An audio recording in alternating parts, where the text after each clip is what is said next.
afternoon. Yeah, so yeah, in about probably half an hour's time, right? We are going to, or rather hear the Prime Minister's announcement whether the conditional MCO will be extended or not. All right, so I guess it's been 81 days, yeah, since the first MCO started. I think, well, there has always been this debate whether there should be opening up, or whether it should be a semi lifted kind of CMCO. So of course, there are some, there is always for it, and some is always against it. Well, to be honest, I think yes, I do believe that the federal government will definitely have to open up more of the economy of the country. And if you look at the last 2 or 3 days, you see even the barbers, the saloons, and the pasar malam, so on and so forth, are opening up. So which is really, really good. So but I definitely hope that it's going to be on a very, very gradual basis, right? So well, of course, me being the from the manufacturing side and also the sales and marketing of snacks, all right. So our reasoning of wanting the MCO to end fast is definitely is legitimate, because it has been really obstructing in a way, right, in terms of sales, in terms of production, right? So but of course I believe if they at all they allow us to lift the MCO, I would believe that there is proper research and study done, right? So the when the semi lockdown was actually announced, right, I guess a lot of people were really worried, that because the virus is actually still spreading, and if you look at it, now the foreign workers are actually being affected, whether it is at the depot, whether it is those people who are without, those party, those illegal foreigners, or right, or even the those who are with working permits. Yeah, so I think yes, the virus is still spreading. Yes, no doubt the spread among the locals is very, very low, and in fact it's at a single digit. I think it is it is controllable among the locals, but not so among the foreigners. So well, I still do believe, on the other hand, this MCO is still really needed, because we will need a bit more time to adapt our life, our working life, into the new norm.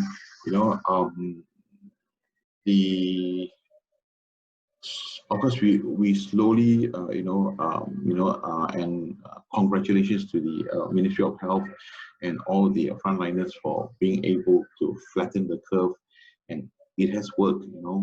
Kudos to the team, kudos to the Ministry of Health and all the frontliners. And in fact, we are able. I'm proud to say that we're able to manage. In terms of control, we are even able to manage it better than not only the countries in Asia, but most countries in Europe and America. Seriously, we thank God for that. And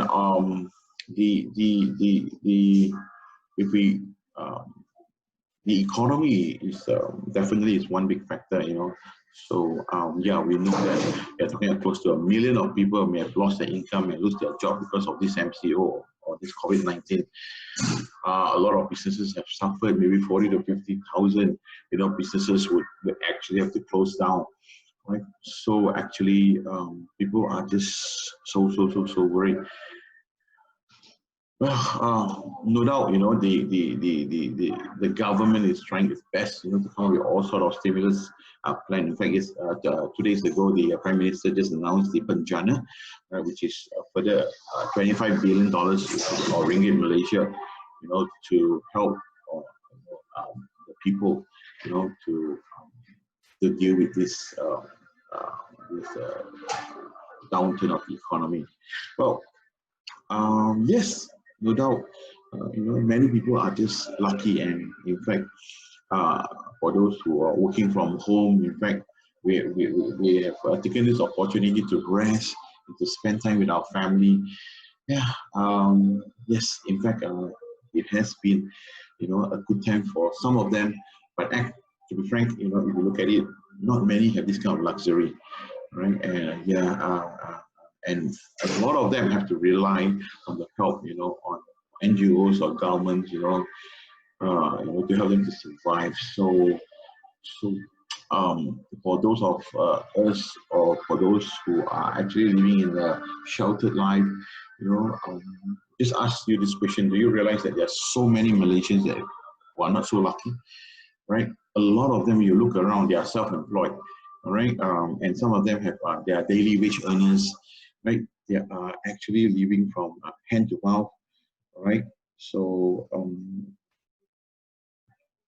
the these people, we really have to consider them, and really think, how long can they be reliant on assistance and handout. So that is why we really need to, I think the government is moving the right direction, definitely, whether it's semi or fully lifted, I think that has to be done, all right?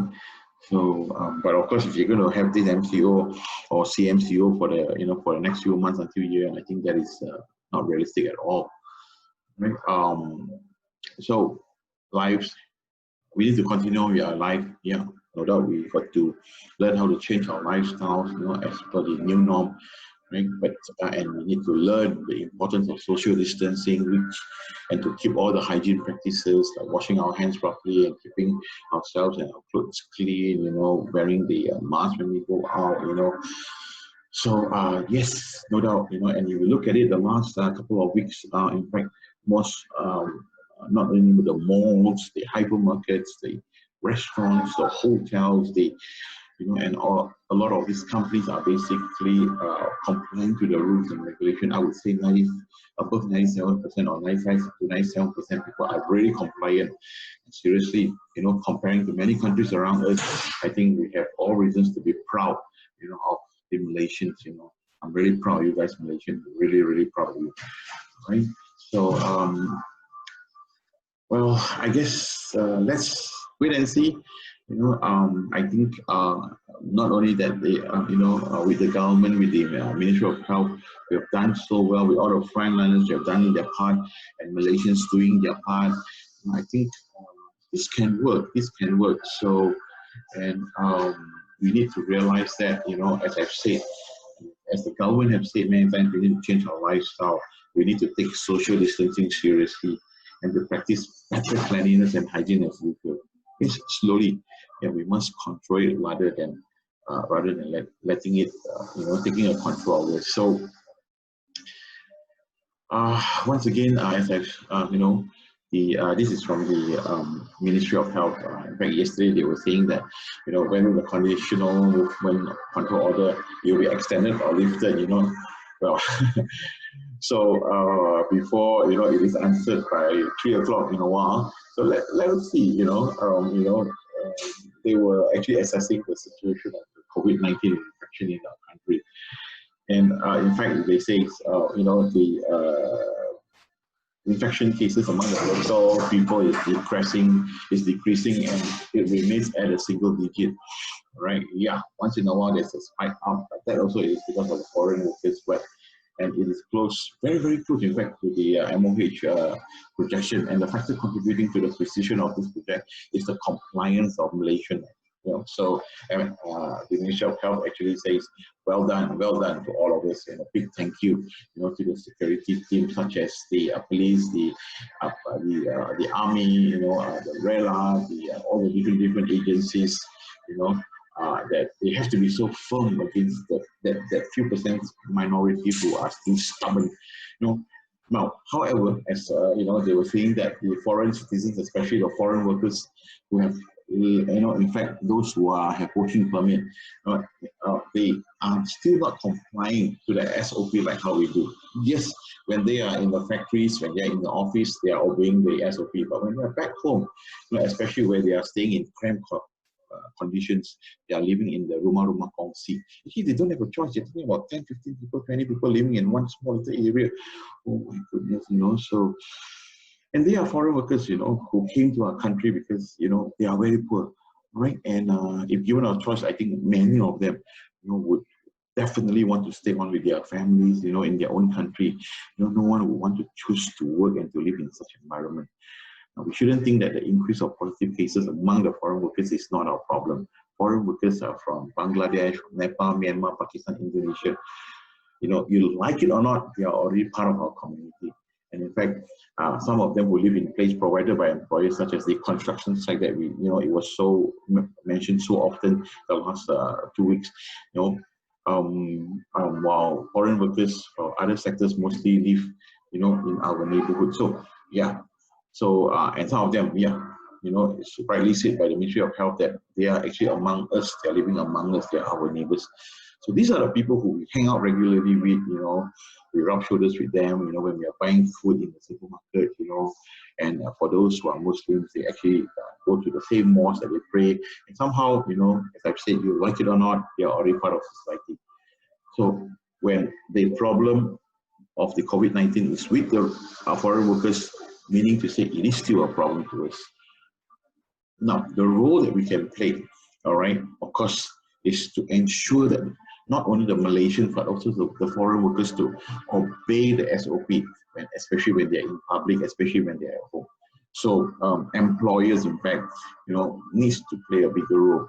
Employers need to ensure that every workers will have more space to themselves. Like in our case, in my company, what we did was we have per house, we don't allow more than 5 persons to stay in one house, a house with 3 rooms. So which is about close to about 1,400 square feet. So each house that we house them in 5 persons to a house, and we ensure that they sanitize their house, disinfect their house 3 times a day, and to ensure that they even practice social distancing in their home. So this is what our company is doing. So I hope more and more companies out there are doing the same. So I think not only the employees but the workers must play a role, right, to curb the spread, among everyone. Right, as long as the foreign workers case continue to increase, it is a worry. It is a worry to us. So compliance of SOP by the local people, right? By the not only the So compliance of SOP by the local, okay, and the non-locals need to play hand in hand. So we can't live comfortably, right? If either one of the party, whether it's Malaysian or the foreign workers, are not complying. So, as I, the DG of MOH keeps saying that, the infection will happen over and over again if the parties don't play their role to curb the spread of the virus. So, looking at the some of the, in fact, yesterday, if you are following the news, those still so-called the active clusters like the spicy cluster, the Kampung Sungai Lui, Jalan Chowkit, and Jalan Besar. Right, Jalan Othman security guard, the Selangor mentioned, the wholesale market in KL and Pudu. And in fact, most of the mostly newly detected clusters, and just a couple of days ago, the Churas apartment, all these, are actually positive cases among the foreign workers. So if at all the CMCO is lifted, all right, so the Ministry of Health, definitely have to ensure that the infection of the foreign workers is well controlled, so that the risk of spreading to the local, because the risk of spreading to the local people are high. So yeah, it is a fact, even MOH says that this virus will not be completely vanished. However, all right, to minimize the infected cases among the local people and the foreign workers, it is a must now. Life must go on. Life must go on. Well, the $1 million question here is, will the CMCO be lifted or will it be extended? No one can answer that for now. Now in about 15 minutes, probably the Prime Minister will let us know. So let us wait for a while and see what the announcement is. But whatever it is, I think so far, 81 days of MCO and CMCO, well done to all Malaysians, to all the staff, to all my staff, to all my colleagues, well done. So once again, thank you very much, and let us wait in the next 11 minutes, see what the Prime Minister says. All right, thank you. Ciao. Bye.